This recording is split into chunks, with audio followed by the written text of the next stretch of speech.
এনটিভির হাজারতম পর্বের গ্যালারিতে আপনাদের সবাইকে স্বাগত জানাচ্ছি। আমি বর্ষণ কবির। মিরপুর শেরেবাংলা স্টেডিয়ামে আজকের এই গ্যালারির বিশেষত্ব হচ্ছে শুধুমাত্র 1000তম পর্বের গৌরবের শিখাটা চূড়াতে ওঠাটাই নয়, এখানে আমাদের পাশে এমন একজন আছেন যিনি বাংলাদেশ ক্রিকেট বোর্ডের এখন নবনির্বাচিত সভাপতিও বটে, আমিরুল ইসলাম বুলবুল, সাবেক অধিনায়ক। টেস্ট ক্রিকেটের অভিষেক সেঞ্চুরিয়ানদের যে অভিজাত ক্লাব, সেখানে নাম মাত্রই হাতে গোনা 2-4টা, তার মধ্যে আপনিও একজন। চার্লস ব্যানারম্যানদের গ্রুপে আছেন, মানে আপনার অনেকগুলো আমরাও পরিচয় দিতেই পারি, বাট যেটাই দিই সেটা কম হবে। লেটেস্ট পরিচয়টা খুব ইম্পর্টেন্ট। কেমন লাগছে ইলেক্টেড হওয়ার পর, যদিও আনকন্টেস্টেড? আমার কাছে মনে হয় যে ইলেকশনের আগে যেই রকম একটা উত্তাপ ছিল, ইলেকশনের দিনে যে একটা টেনশন ছিল, তারপরে এখন সব কিছু মিলিয়ে মনে হচ্ছে যে ডিফারেন্ট টাইপ অফ অনুভূতি সবসময় ছিল। But end of the day যেটা মনে হয় যে এটা একটা দায়িত্ব, এটা ভোগ করার জায়গা না।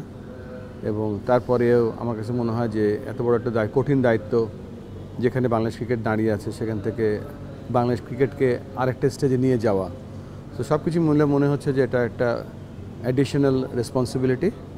সাথে সাথে আমি আপনাকে অভিনন্দন জানাচ্ছি যে আমাদের সেঞ্চুরি হয়, তো 10টা সেঞ্চুরি মিলিয়ে 1000 হয়। তো 1000তম পর্বে আপনারা আজকে এই গ্যালারির একটা সফলতম প্রোগ্রাম করছেন, এবং এই প্রোগ্রামে আমি বহুবার অংশগ্রহণ করেছি, আজকেও অংশগ্রহণ করতে পারছি। থ্যাংক ইউ আমাকে ডাকা। না, এটা আপনি ডিজার্ভও করেন, কারণ আমাদের কাউন্টলেস টাইম আমাদের দেখা হয়েছে এনটিভি স্টুডিওতে, কিন্তু বিশেষ পরিস্থিতিতে আজকে এখানে আসতে হয়েছে। আমরা হাতছাড়া করতে চাইনি এই সুযোগটা, যে একদম মানে পিনাকল টাইমের মধ্যে আমরা আমাদের প্রথম টেস্ট সেঞ্চুরিয়ান যিনি হচ্ছিলেন আপনার বিসিবি সভাপতি হয়ে গেছেন, তাকে এই সুযোগটা হাতছাড়া করতে না চাওয়ার জন্য মিরপুরে এরকম একটা স্টুডিও অলমোস্ট বানিয়ে তারপরে বসে পড়া। এই যে বসে পড়লেন এখন একটা হট চেয়ারের মধ্যে, উপলব্ধির জায়গাটা আপনার কি মনে হচ্ছে যে অনেক বেশি মোটিভেশন পেয়ে গেছেন? এর আগে বললাম যে দেখেন, মানুষ এক্সপেক্ট করে অনেক কিছু, মাঠের পারফরমেন্স এক্সপেক্ট করে, মাঠের বাইরের আমাদের যে কাজগুলো করে সেগুলোর তারা তদারকি শুধু না, তারা ভালো করে অ্যাজ অ্যান আম্পায়ারের মতো ওয়াচ করে। সো এই সব কিছু মিলিয়ে ধরেন একটা টিম তখনই ভালো খেলে যখন অর্গানাইজিং টিমটা ভালো থাকে। সো ওই দিকটা আমাকে দেখতে হচ্ছে। প্লাস আমাদের যে টিমটা, এই টিমের বলা যায় যে প্রায় 70% লোক হচ্ছে নতুন, তাদেরকেও ধরেন অ্যাকোমোডেট করা।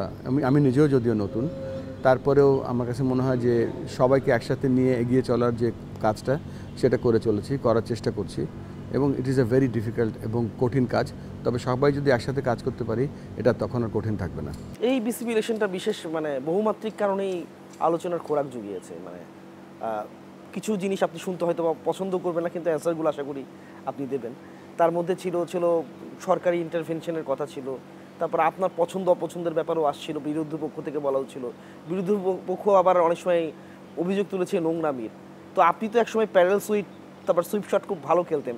এই নোংরামি শব্দগুলোকে কি আপনি আসলে তাড়ানোর মতো যথেষ্ট ধৈর্যশীলতার পরিচয় দিয়েছেন কিনা? দ্য ওয়ার্ড নোংরামিটা আমি অ্যাকসেপ্ট করছি না, বিকজ দুটো জিনিস। একটা হচ্ছে যে এই জার্নিটা, যে ইলেকশন পরবর্তী বা ইলেকশনের প্রি ইলেকশন যে কাজগুলো হয়েছে, সেগুলো যেহেতু আমাদের দুটো রোল ছিল, যেহেতু আমাদের কনস্টিটিউশন আমাকে অ্যালাউ করে ক্রিকেট বোর্ডের কার্যক্রম পরিচালিত করা, প্লাস ইলেকশনের জন্য রেডি হওয়া। তো এক পর্যায়ে ইলেকশনের জন্য রেডি হওয়ার কাজটা ছেড়ে দিয়েছিলাম, কেননা আমাদের দল তখন এশিয়া কাপ খেলছিল, আমাদের মেয়েদের টিম বিশ্বকাপ খেলতে যাচ্ছিল। তো বোর্ডে আমাদের যে মাত্র 10 জন লোক ছিলাম, 10 জন ডিরেক্টর ছিলেন, সকলের কাছে 3-4টা করে দুটা থেকে 3টা করে ডিপার্টমেন্ট ছিল। সো এই কাজগুলো কিন্তু অনেক ছিল। তারপরে নোংরামি শব্দটা আমি একটু মেনে নিতে পারছি না, কেননা যা কিছুই এই ইলেকশনকে কেন্দ্র করে আমরা করেছি, সব কিছুই ছিল উইদিন দ্য কনস্টিটিউশন। আমাদের কনস্টিটিউশনটা আছে, কনস্টিটিউশনের ভিতর থেকেই সব কাজ করেছি। ভাই, মানে আসছিলেন টি-20 খেলার একটা ঘোষণা দিয়ে, অলমোস্ট প্রেমে পড়ে গেছেন ক্রিকেটের। কিন্তু আপনার ক্রিকেটের প্রেমে তো আমাদের যখন তরুণ বয়স, আপনার সঙ্গে আমার এমন ইন্টারাকশন ছিল যে আপনার প্যাডেল শট কতবার খেলতে গিয়ে আমরা তরুণ বয়সে আউট হয়েছি, এসব আলোচনা অনেকবার করতে হয়েছে। কিন্তু ওই যে যখন এসছেন প্রেমে, আপনার ক্রিকেট আবার নতুন করে টানলো, টেস্ট ক্রিকেট ইনিংসটা শুরু করে ফেললেন বোর্ড সভাপতি হিসেবে। এই কনভার্সনটা কিসের জন্য? টি-20 খেলতে যেটা বুঝিয়েছিলাম, যে তখন ওই বোর্ডটা টেনিওর ছিল 4 মাস, এবং 4 মাস আগে যখন আমি আসলাম তখন আমি একটা পার্মানেন্ট চাকরি করতাম। তারপরে ধরেন আমার সেট আপটা অন্যরকম ছিল, কাজের পরিধিটা অন্যরকম ছিল। তারপর যখন শেষ পর্যায়ে যখন সিলেটে আমরা নেদারল্যান্ডসের সাথে T20 সিরিজ খেলছিলাম, তখন মনে হলো যে টিমের উন্নতি, দেশের ক্রিকেটের যে ট্রিপল সেঞ্চুরি প্রোগ্রামের মাধ্যমে যে ছোট ছোট উন্নতিগুলো দেখতে পাচ্ছিলাম, তারপরে দেখলাম যে আসলে আমাদের যে রিচ বা আমাদের যে পোটেনশিয়াল কতটুকু আছে। আমার কাছে মনে হয়েছে যে শুরু যখন করলাম, চাকরি বাকরি ছেড়ে দিয়ে এসেছি, let's try one more tenure বা ওয়ান মোর পার্ট, এই বিসিবির যে 4 বছরের কোটা আছে। তো ওটা করার আগে বহুবার চিন্তা করেছি যে এটার রিফ্লেকশন কী হতে পারে, এটার আলটিমেট এটার আউটকাম কী হতে পারে। অনেক কিছু চিন্তা করে সিদ্ধান্ত নিয়েছি যে না, যেহেতু আমি এই কাজটার সাথে ঢুকে গিয়েছি, আমি অ্যালাউড এবং বৈধ প্রার্থীও হতে পারবো। তো সেইটা চিন্তা করে মনে হচ্ছে না, এই ক্রিকেট ডেভেলপমেন্টটা বা ক্রিকেটের যে উন্নয়নের ধারাটা দেখতে পাচ্ছিলাম, সেটা আই ওয়ান্ট টু কন্টিনিউ। এই ধারার মধ্যে যেহেতু চাকরি ছেড়ে দিয়েছেন, এই কোশ্চেনটা আমি আগেও লজিক্যালি কয়েক জায়গায় কয়েক প্ল্যাটফর্মে জিজ্ঞাসা করেছি। You might feel uncomfortable, but I need to ask you, আপনি আপনার লাইভলিহুড কেমন করে রান করবেন? এটা তো বেসিক একটা কোশ্চেন আসবে বুলবুল ভাই। এই মুহূর্তে দেখেন, ফুল টাইম ক্রিকেটকে দিচ্ছি আমি। আমার যে টাইম যেটা থাকে, ফুল টাইম ক্রিকেটকে দিচ্ছি। একটা জমি ছিল আশুলিয়াতে, এটা আপনি জানেন যে জমি বিক্রি করা নিয়ে বিক্রি করেছি, বিক্রি করে সেটা দিয়ে চলছি। তারপরে না খেয়ে থাকলে আপনি খাওয়া দিয়ে but I need a concrete answer, মানে এটা একটু জানতে পারলে ভালো হয়। If you want to avoid the question, আমি আর কিছুটা একটা করতে হবেই। তবে এমন কিছু হয়তো এক্ষুনি চিন্তা করছি না কিছু একটা কী করবো, সেটা হয়তো ক্রিকেটের সাথে কনফ্লিক্ট থাকে এমন কিছু করব না, যদি সময় পাই। তারপরেও যতটা পারি ক্রিকেটকে সময় দিয়ে এর মধ্যেই থাকতে যাচ্ছি। বুঝতে পারছি, মানে আপনি একটা ব্যবসার দিকে কি ঝুঁকছেন, এটা আমরা এখনও চিন্তা করিনি কিছু। আসলে ব্যবসা যখন ক্রিকেট খেলা ছেড়ে দিয়েছিলাম তখন একবার চেষ্টা করেছিলাম। কি করেছি? আমি তখন কাজ করতাম হলো, আমি যে মোবাইলের টাওয়ার আছে না, স্টিল ওয়ার্কসের কাজ করতাম। 3-4 মাস করেছিলাম, করার পরে ভালো চলছিল, কিন্তু ওই আবাহনী কোচিংয়ে ঢুকে গিয়ে আবার ছেড়ে দিতে হচ্ছিল। সো এটা more of missionary, not mercenary. এটা মোর, আমার কাছে মনে হয় যে ক্রিকেট তো আমাকে অনেক কিছু দিয়েছে, বাংলাদেশ দিয়েছে, অনেক কিছু দেখেছি, খেয়েছি। Enough, let's see. মানে এখনো তো অনেক টাকা পান ক্লাবগুলোর কাছ থেকে, মাঝে মাঝে গিয়ে খেয়ে উঠে। আরে মোহামেডান ক্লাবের কাছে পাই 2,40,000 টাকা, এবং সেই টাকা উসুল করার জন্য মতিঝিল গেলে লাঞ্চ করে আসি। অ্যাটলিস্ট কতটুকু লাঞ্চ উসুল হলো আমি জানি না। মোহামেডান ক্লাবে কিছু মানে খাওয়া আছে যেগুলো 12 মাসই পাওয়া যায়। এবং না, রিয়েলি গ্রেটফুল টু দেম, ওরা দে রিয়েলি লাভ মি। এবং ইয়েস, অ্যাটমসফিয়ারটা খুব ভালো, না, দুটো ক্লাবই আসলো না। আবাহনীতে আপনি কোচিং করিয়েছেন বললেন, মোহামেডান হচ্ছিল আপনার, আপনি খেলেছেন, মানে আমরা চিন্তামই মোহামেডানের বুলবুল। তো দুটো ক্লাবের এই ইলেকশনের পার্টিসিপেশনে না আসা, এই ইলেকশনটাকে একটু কোশ্চেনেবল করে দেয় কিনা? দেখেন, বাংলাদেশ ক্রিকেটের প্রাণ হচ্ছে ঢাকা প্রিমিয়ার ক্রিকেট লিগ। আর মোহামেডান, আবাহনী, ব্রাদার্স, যারা বড় বড় ক্লাব আছে, তারা তো এই 50 একটা মাত্র লিস্টে ইভেন্ট হয় বাংলাদেশে, সেখানে তারা সেটা খেলে। সো আমার মনে হয় এটা একটা অভিমান, সে অভিমান ভাঙিয়ে তাদেরকে নিয়ে আসবো ইনশাল্লাহ। কিভাবে আনতে পারেন সেটা কথা বলবো। তারা তো বোর্ড পরিচালক হতেই পারলো না। তারা দাবি করছে যে আবাহনী হয়তো বা করেনি, কারণ তারা করেনি। মোহামেডান তো ফ্রন্ট রানারই ছিল, মাসুদুজ্জামানরা। তো ওনাদেরকে আপনি কেমন করে অভিমান ভাঙিয়ে নিয়ে কথা বলবো দেখবো, মানে how can you make it work? মানে এটা তো হাউ বলা যাবে না, কথা প্রসঙ্গে যেটা আসবে সেটাই হবে। ওনাদেরকে ডাকলে ওনারা আসবেন আপনার মনে হয়? এটা তো আমি জানি না, এটা তাদের ব্যাপার। কিন্তু আপনি কেন আশাবাদী হয়েছেন? আশাবাদী তো মানুষ তো আশা নিয়ে বেঁচে থাকে। বাট আপনার কি মনে হয় যে আপনি যদি আরো আগে থেকে বলতেন বা একটু আগে কমিউনিকেশনসটা করতেন, তাহলে হয়তো বা এই যে বিরহের যে সুরটা বাজছে, আপনি জিতার পরও আপনার কণ্ঠে এই হাহাকারটা আছে যে বড় ক্লাব 2-3টা আসলে হয়তো বা এই চেহারাটা একটু অন্যরকম হতো বোর্ড পরিচালকের। এই জায়গাটাতে বোর্ডের যে পরিচালনা পর্ষদ হয়েছে, with full respect to you them, এটা একটু অনভিজ্ঞ। এটা আমার ব্যক্তিগত সেন্স, আমি ব্যক্তিগত এখানে ধারণা দেওয়ার জন্য আসিনি। বাট আপনার কাছে মনে হয়েছে কিনা 2-3টা বড় বড় মাথা আমরা মিস করে ফেললাম যে কারণে? কোনো কিছু কারোর জন্য অপেক্ষা করে না, 1 নম্বর। 2 নম্বর হচ্ছে, এখন যে দলটা আছে আমাদের পুরোপুরি আস্থা বা কনফিডেন্স তাদের উপরে আছে। এবং যারা আসতে ব্যর্থ হয়েছে বা তারা আসতে যে কোনো কারণে হোক হয়তো আসতে পারেনি, they are always welcome to support cricket. এটাই যদি হয়, সামনের দিনগুলোতে ক্রিকেটে আপনি অনেকগুলো, যে তারপর 300-এর বাইরেও অনেকগুলো প্ল্যান প্রোগ্রাম করেছেন। আমি ডেভেলপমেন্টের ব্যাপারেই আসবো, কারণ এটা হচ্ছে আপনার সবচেয়ে মুখিয়ে আনার জায়গা। আপনি ওইটা নিয়ে কথা বলার জন্য মুখিয়ে থাকবেন, এটা আমি নিশ্চিত।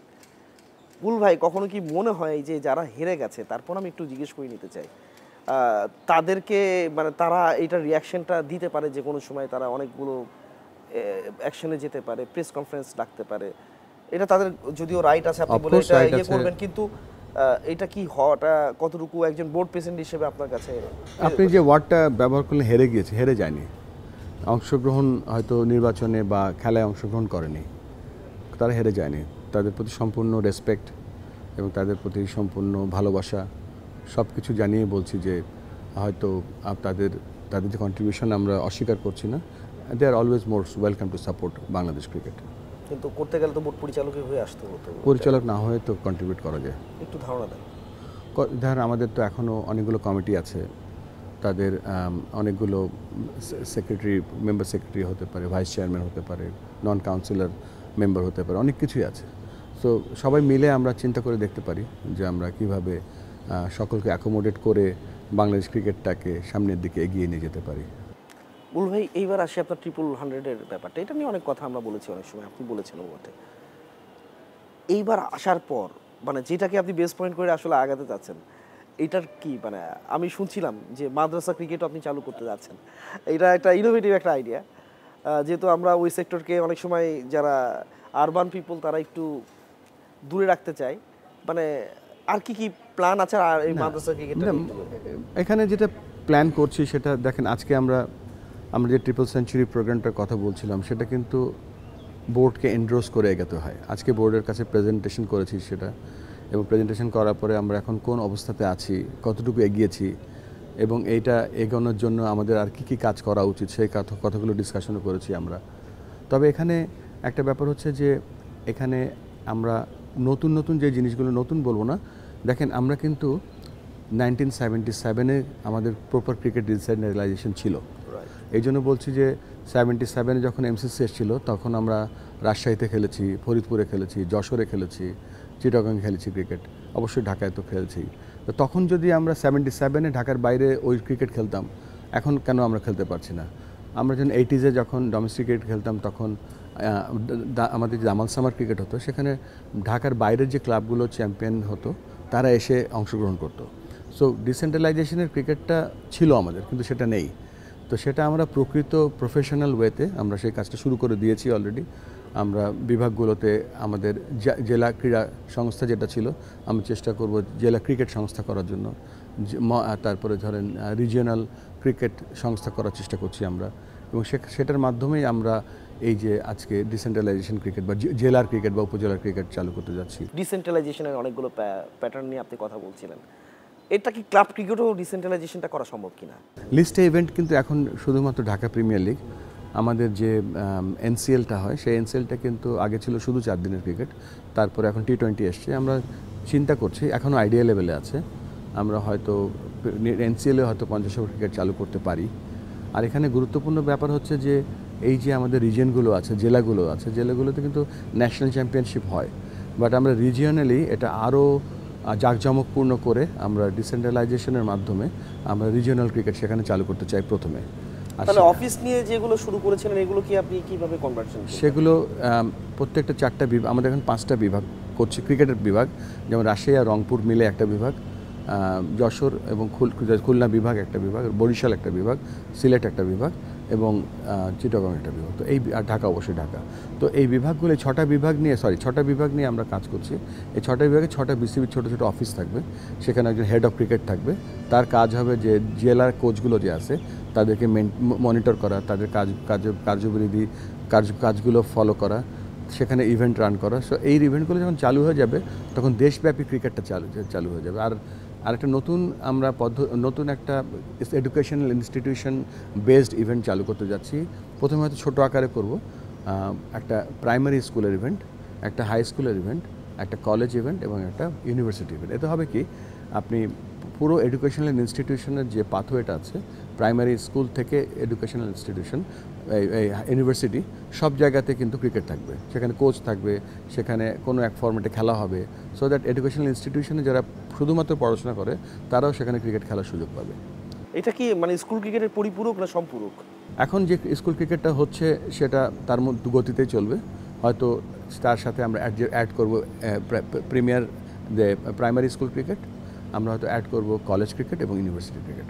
তাহলে এই মাদ্রাসা ক্রিকেটটা কোত্থেকে মানে মাদ্রাসা ক্রিকেটটা এটা মনে করেন এটা মোর পার্টিসিপেশনের মতন একটা বেস শুরু করব, একটা যেটা ফান ক্রিকেট বলা যায়, এটা টেপ টেনিসের ক্রিকেট, একটা ছোট্ট ফরম্যাট এবং সফট বলে মাদ্রাসায় যারা থাকে তারা যেন আসরের পরে 2 ঘন্টা একটা সময় পায়, সেখানে যেন একটা ছোটো ফরম্যাটে ফান ক্রিকেট খেলতে থাকে এবং এই খেলতে থাকতে হয়তো কেউ সিরিয়াস ক্রিকেটার হয়ে যাবে, ক্রিকেটের ফ্যান বেসটা আরও বেড়ে যাবে, সেখানে কিছু ক্রিকেট কোচও থাকবে। তো এটা ইউনিক আইডিয়া, মানে এটা আলটিমেটলি আমাদের অনেক কিছু নতুন করে ভাবতে শেখাবে হয়তো বা। কিন্তু এডুকেশন ইন স্পোর্টস বলে যে শব্দটা আছে বাংলাদেশে, তো এটা কারিকুলাম আমি যতদূর জানি যে যারা এখন বাংলাদেশ একটা পলিটিক্যাল পার্টি যারা এই মুহূর্তে আসলে ট্রেল ব্লেজার হিসেবে এটা ইস্টাবলিশ করতে চান, তাদের মাথায় প্ল্যানটা আছে যে এডুকেশনে স্পোর্টসটা ইনক্লুড করা।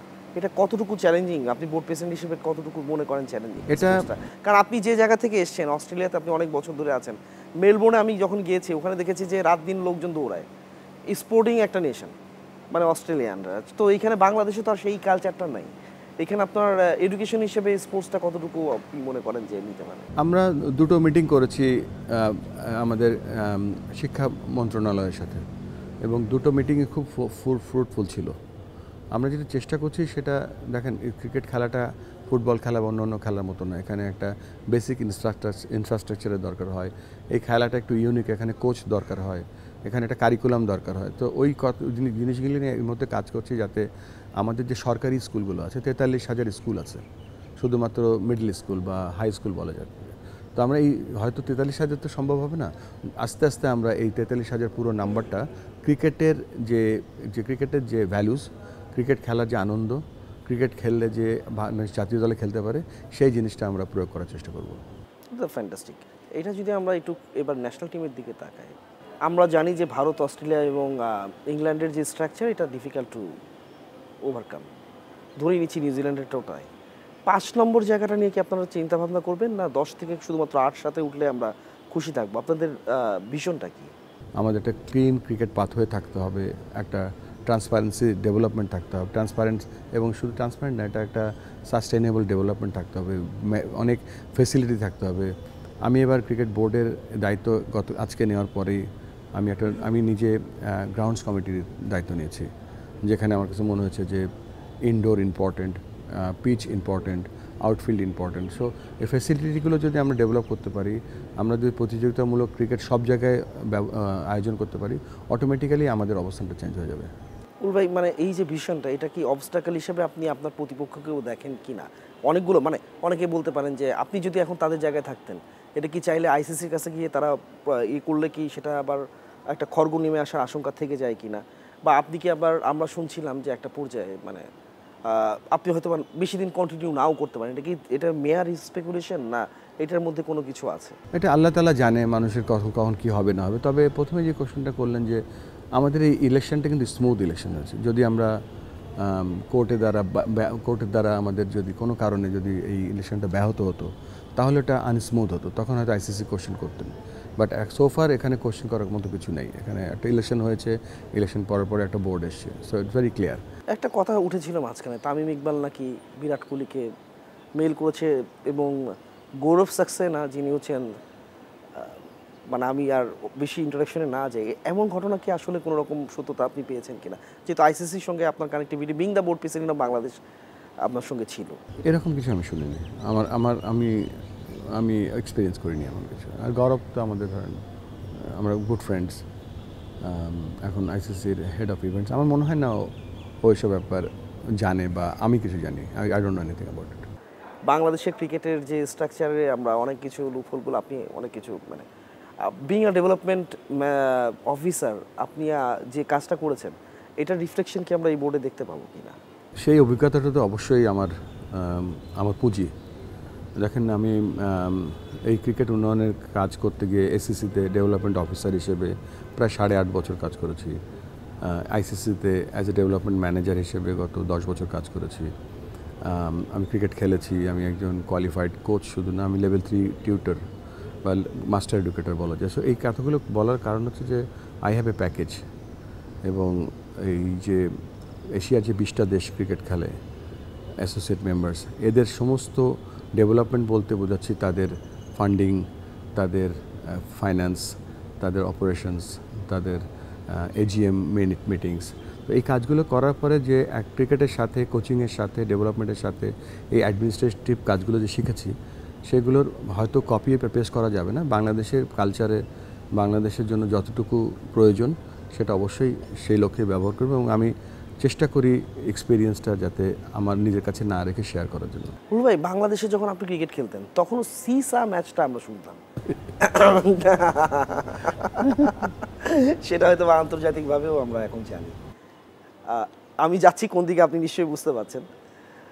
আসলে কাকে আপনারা নিয়োগ দিতে যাচ্ছেন? আমরা শুনলাম পুলিশের ডিআইজি নাকি আসতে পারেন ইনভেস্টিগেশন টিমের পার্টনার হিসেবে। এটা কি কথাটা সত্য? মানে আমরা কি এই যে এন্টি কারাপশন ইউনিটের যে ব্যাপারটা, এটা কি ঢেলে সাজানোর যে কথা বলা হচ্ছে, এটা কিভাবে করতে চান? কারণ আমাদের গ্রাসরুট লেভেলের ক্রিকেটের বাঁচাতে গেলে তো আসলে যারা এখন মানে নামই অপরাধী বলে আমরা জানি আর কি, একটা রিপোর্ট তো আপনার কাছেও আসে, সেই রিপোর্ট কি আসলে রিভিলড হবে কিনা, এগুলো যদি একটু আলোকপাত করেন। আমাদের ওই যে ট্রিপল সেঞ্চুরি প্রোগ্রামের 1 নম্বর প্রোগ্রাম হচ্ছে এই খেলাটাকে প্রোটেক্ট করা, প্রোটেক্ট দিস গেম। এবং প্রোটেক্ট করতে হলে আপনাকে কিন্তু এডুকেশন লাগবে। তো আমাদের বিসিবির ফান্ডিংয়ের যত ইভেন্ট আছে, সমস্ত ইভেন্টে যত প্লেয়ার খেলে, যত কর্মকর্তারা, যত ম্যাচ অফিসিয়ালসরা ইনভলভ আছে, গ্রাউন্ডসম্যানরা ইনভলভ আছে, সবাইকে আমরা চেষ্টা করছি উইদিন আওয়ার স্কোপ, আমরা চেষ্টা করছি তাদেরকে এডুকেশনটা দেওয়া, যে ম্যাচ ফিক্সিং বলেন, স্পট ফিক্সিং বলেন, ম্যাচটাকে প্রোটেক্ট করার জন্য কী কী দরকার হয় সেই এডুকেশনগুলো দিচ্ছি। এডুকেশন দেওয়ার পরে আমরা তাদের সই নিচ্ছি, সই নিয়ে তাদেরকে আমরা অ্যাকাউন্টেবল করছি যে আপনারা এই কাজটা করতে পারবেন না এবং করা উচিত না। এইটা প্রোটেক্ট করার জন্য আমাদের একটা ইউনিট দরকার হয়। আমাদের এই মুহূর্তে একটা ইউনিট আছে, সেটা হয়তো আমরা এখন নাম চেঞ্জ করে, হয়তো এখন এসিও আছে, ওটা ইন্টিগ্রেটিভ ইউনিট করবো হয়তো। তো ইন্টিগ্রেটিভ ইউনিট সেটার লক্ষ্যে অনেক কাজ চলছে। আইসিসির x official sir Alex martial, তিনি আমাদের হেড অফ ইন্টিগ্রিটি হিসেবে জয়েন করছে ইন্ডিপেন্ডেন্ট, তিনি হয়তো দেশে মাঝে মাঝে আসবেন, বিদেশে থাকবেন, সেখান থেকে তিনি কাজ করবেন।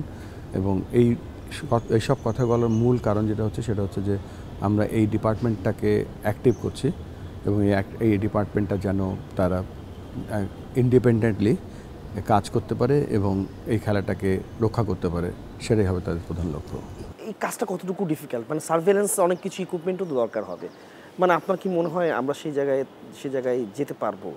কারণ এটা তো আপনি এই ফ্র্যাঞ্চাইজ ক্রিকেটের যুগে কতটুকু আপনি সামলাতে পারবেন? আমি তো এক্সপার্ট না, হয়তো যারা এই কাজটার পেছনে কাজ করছে, আমাদের বোর্ডের টিম আছে এখানে, আমাদের যে ইন্ডিপেন্ডেন্ট চেয়ারম্যানের কথা বললাম অ্যালেক্স মার্শাল, তিনি আছেন এখানে, তারা কাজ করছে। আমাদের যতটুকু সাহায্য এবং সহযোগিতা দরকার হয় সেটা আমরা করছি।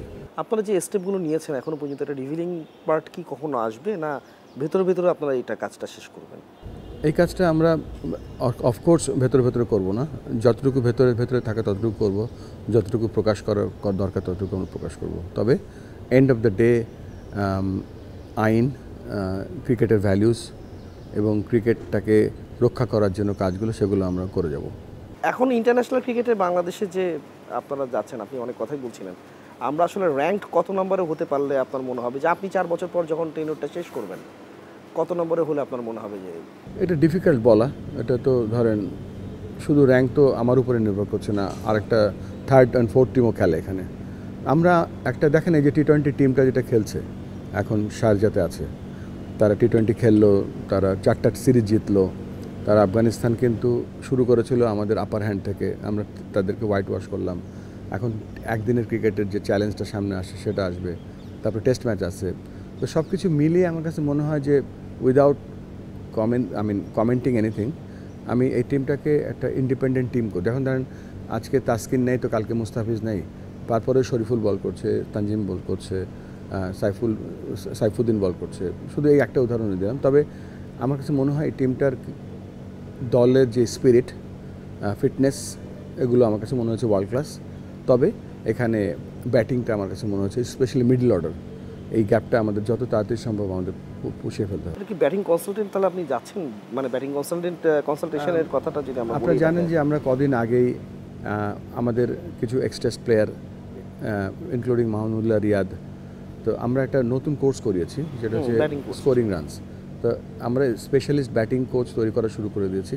এদের থেকেই হয়তো আমরা আগামীতে আমাদের আন্ডার-19 এ টিম, এইচপি টিম, তার মানে ইমিডিয়েটলি আপনি ন্যাশনাল টিমের জন্য কোনো কিছু অনবোর্ড করছেন না? আমরা এই সিরিজটা শেষ হওয়ার পরে আমরা চিন্তা করব। এই সিরিজের সাথে সাথে back to back West Indies আছে, তারপরে আমরা দেখব যে আমাদের কি একটা এডিশনাল ব্যাটিং কোচ দরকার হবে কিনা।